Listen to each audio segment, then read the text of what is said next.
జూపాలి కృష్ణారావు అయితే press meet పెట్టినట్టు చూడొచ్చు. ఇక్కడ నేను మంచివాడిని, నేనెవరిని చంపలే, సీతారెడ్డి దుర్మార్గుడు కాదంటూ ఆరోపణలు, 23 ఏళ్లలో తనపై ఒక్క కేసు లేదన్న మంత్రి, కేటీఆర్ ఆర్ఎస్పీలపై బూతు పురాణం, తనపై కామెంట్ చేస్తే శిక్ష తప్పదని వార్నింగ్. సరే, ఒక్క కేసు కూడా లేదనుకుందాం. ఒక్క కేసు కూడా లేనప్పుడు ఆయన ఇన్వాల్వ్ అవ్వాలనే ఉన్నది. గతంలో మంత్రిగానే చేసి ఇప్పుడు కూడా మంత్రిగానే చేస్తున్నాడు. సో అక్కడ ఆయన నియోజకవర్గం, కొల్లాపూర్ నియోజకవర్గంలో ఆయన మంత్రి అయిన కాడ నుంచి ఇప్పటికి 5 మర్డర్లు జరిగినాయి. 5 మర్డర్లు జరిగినా కూడా ఇప్పటి వరకు వాటి మీద ఎలాంటి చర్యలు కూడా తీసుకోకపోవడానికి ఆయన ఇన్వాల్వ్మెంట్ ఉన్నదానికైతే నిదర్శనంగా చెప్పుకోవచ్చు అని అక్కడ ప్రజలైతే అనుకుంటున్నారు. సో ఇక్కడ చూసుకున్నట్టయితే తనపై కామెంట్ చేస్తే శిక్ష తప్పదని వార్నింగ్. అంటే ఈయన మీద కామెంట్ చేసే స్వేచ్ఛ కూడా అంటే రాష్ట్రంలో ఎవరికి ఉండదా? ఖచ్చితంగా చేస్తారు. ఇప్పుడు మీ నియోజకవర్గంలో తప్పు జరిగినప్పుడు మీద ఎంతనైనా కూడా ఆరోపణలు చేస్తారు. ఎందుకంటే అక్కడ నియోజకవర్గానికి ఎమ్మెల్యేగా ఉన్నారు, అక్కడ జిల్లాకు సంబంధించినటువంటి మంత్రిగా మీరు ఉన్నారు కాబట్టి మీదే పూర్తి బాధ్యత అవుతుంది. అక్కడ లాండ్ అండ్ ఆర్డర్ జరిగిన ఇష్యూస్ జరిగినా కూడా, ఇంకెలాంటి ఇష్యూస్ జరిగినా కూడా మీరే పూర్తి మొత్తంలో బాధ్యులు. ఎందుకంటే మీరు మంత్రిగా ఉన్నారు, ఒక రాష్ట్రానికి బాధ్యులుగా ఉన్నారు, ఒక జిల్లాకు బాధ్యులుగా ఉన్నారు కాబట్టి డెఫినెట్లీ మీ పైన ఎంతవరకైనా ఖచ్చితంగా మీ మీద ఆరోపణలు అయితే వేయడానికైతే ఎట్లా అంటే అది ఉండదు. కొల్లాపూర్లో జరిగిన బీఆర్ఎస్ కార్యకర్త శ్రీధర్ రెడ్డి హత్యపై జూపల్లి కృష్ణారావు ఒక వీడియో సమావేశంలో 2 నాలుకల ధోరణి ప్రదర్శించారు. మొదట శ్రీధర్ రెడ్డి దుర్మార్గుడు కాదన్న జూపల్లి, తర్వాత ఆయనకు భూ వివాదాలు ఉన్నాయని అన్నారు. అంటే ఆయన దుర్మార్గుడు కాదు, మంచోడే అని చెప్తున్నారు. చెప్పినప్పుడు మళ్ళీ ఆయనకు భూ వివాదాలు ఉన్నాయని ఎట్లా అంటారు మీరు? భూ వివాదాలను పెట్టుకునేటోడైతే, గొడవలు పెట్టుకునేటోడైతే ఆయన గొడవలు పెట్టుకుంటాడు అని చెప్పాలి. పూర్తి మొత్తంలో ఒకటే రకంగా చెప్పాలి. కానీ 2 నాలుకలు ఉన్నట్టు ఒకసారి మంచోడు అంటారు, ఒకసారి భూ వివాదాలు ఉన్నాయి, గొడవలు పడుతున్నాడు అది అని అంటున్నారు. మొదట శ్రీధర్ రెడ్డి దుర్మార్గుడు కాదన్న జూపల్లి, ఆ తర్వాత భూ వివాదాలు ఉన్నాయని అన్నారు.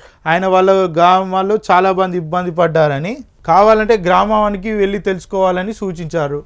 అంటే ఆయన వల్ల చాలామంది ఇబ్బంది పడి ఉంటే ఆయన మళ్ళీ మంచోడు ఎట్లా అవుతాడు మరి? అంటే మంచోడని మీరే అంటున్నారు.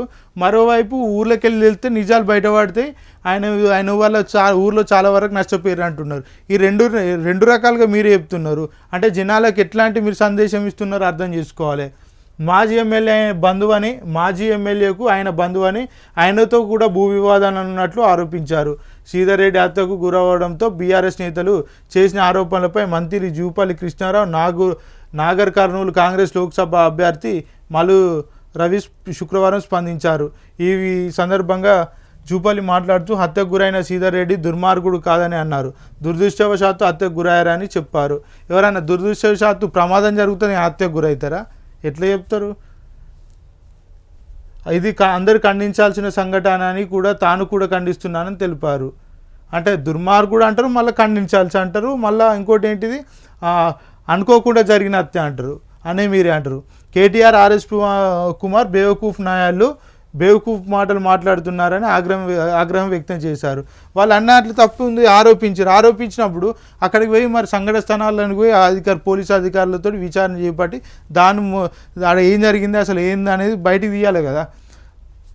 కనీసం ఇప్పటి వరకు ఒక స్థానికుడు కానీ నియోజకవర్గానికి చెందిన బీఆర్ఎస్ అంటే గతంలో కలిసి పని చేసిన వాళ్ళే కాబట్టి తప్పకుండా మీరు దానికి ఏదో పోలీస్ విచారణ చేయించడం లేకపోతే వేగవంతం చేయాలని వాళ్ళని పుషప్ చేయడం ఇలాంటి ప్రయత్నాలు చేయాలి. మీరు చేసిరా మరి? బాధిత కుటుంబాన్ని పిలిపించాలని ఎక్కడికి రమ్మంటే తాను అక్కడికి వస్తానని అన్నారు. తనపై తప్పుడు ఆరోపణలు చేస్తున్నారని ఆగ్రహం వ్యక్తం చేశారు. 23 ఏళ్లలో తనపై ఎలాంటి కేసులు లేవని అన్నారు. అలాంటి తనపై బురద జల్లితే మీపైన పడుతుందని కేటీఆర్ను హెచ్చరించారు. బీఆర్ఎస్కు ఎక్కడ ఏ సంఘటన జరిగినా హోలాలా దొరికాడని అన్నారు. ఏదైనా సమాచారం ఉంటే ఆ సమాచారం ఎక్కడి నుంచి వచ్చిందో తెలుసుకోవాలని అన్నారు. బహిరంగ క్షమాపణ డిమాండ్ చేస్తున్నానని తెలిపారు. మరోసారిపై తనపై ఆరోపణ చేస్తే చట్టపరంగా బహిరంగ ఏ శిక్ష పడాలో ఆ శిక్ష వేస్తానని హెచ్చరించారు. అంటే కేటీఆర్ ఈ రోజున అక్కడికి పోయి ఏదైతే వాళ్ళ పార్టీకి చెందిన కార్యకర్త చనిపోయిందని అక్కడికి వెళ్ళి పూర్తి మొత్తంలో తెలుసుకొని విచారణ వ్యక్తం చేసి దానికి సంబంధించిన న్యాయపరంగా ఎట్లాంటి ముందటికి వెళ్ళాలి అని ఒక హెచ్చరికలు అయితే జారీ చేసింది కేటీఆర్. దాని మీద తప్పకుండా ఆయన స్పందిస్తాడు. ఎందుకంటే వాళ్ళ కార్యకర్త చనిపోయింది కాబట్టి తప్పకుండా స్పందించాల్సిన అవసరం ఆయన పైన ఉంటుంది కాబట్టి ఆయన ఆయన ఆయన పని ఆయన చేసిండు. మీరేం చేయాలి? మీరు అధికారంలో ఉన్నారు కాబట్టి మీరు కూడా వేగవంత చేయాలి. ఇది ఆ యొక్క విచారణ వేగవంతం చేసి మీరు కూడా నిలబెట్టుకోవాలి కదా మాట. ఎవరు తప్పులు ఎవరు ఒప్పులు అనేది మీరు ఇప్పటి వరకు ఆ పని కూడా వేయలే. గతంలో తనపై తప్పుడు ఆరోపణలు చేశారని అన్నారు. తమ పార్టీ కార్యకర్త బీఆర్ఎస్ హయాంలో చనిపోయాడని, కానీ తను ఎవరిపైన ఆరోపణలు చేయలేదని అన్నారు. మల్లు రవి మాట్లాడుతూ శ్రీధర్ రెడ్డి పెద్ద నాయకుడు కాదని అన్నారు. అనేక కారణాల వల్ల శ్రీధర్ రెడ్డి హత్య జరిగి ఉండొచ్చని అన్నారు. ఇది రాజకీయ హత్య కాదని తనకు సమాచారం అందిందని చెప్పారు. జూపాలి కృష్ణారావు ఒక సిద్ధాంతం కోసం పనిచేసే వ్యక్తి అని ఘర్షణల జోలికి వెళ్ళారు అని అన్నారు.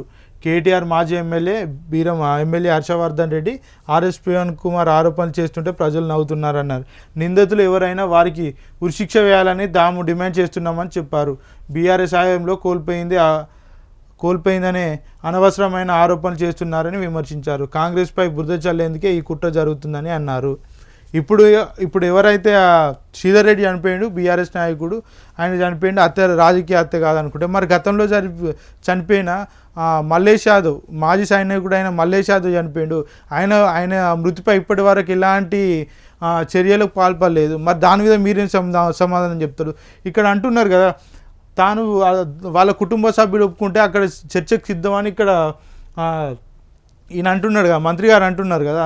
మరి వాళ్ళు కూడా ఇక్కడ చూస్తే వీళ్ళు కూడా చర్చకు సవాల్ చేస్తున్నారు. మరి అక్కడ మేము కూడా కూర్చుందాం, మనం చర్చ పెట్టుకుందాం, ఎవరు తప్పులు అనేది బయటకు వస్తాయి కదా అని చెప్తున్నారు. మరి దీని మీద మీరు ఎట్లా స్పందిస్తారో చూడాలి.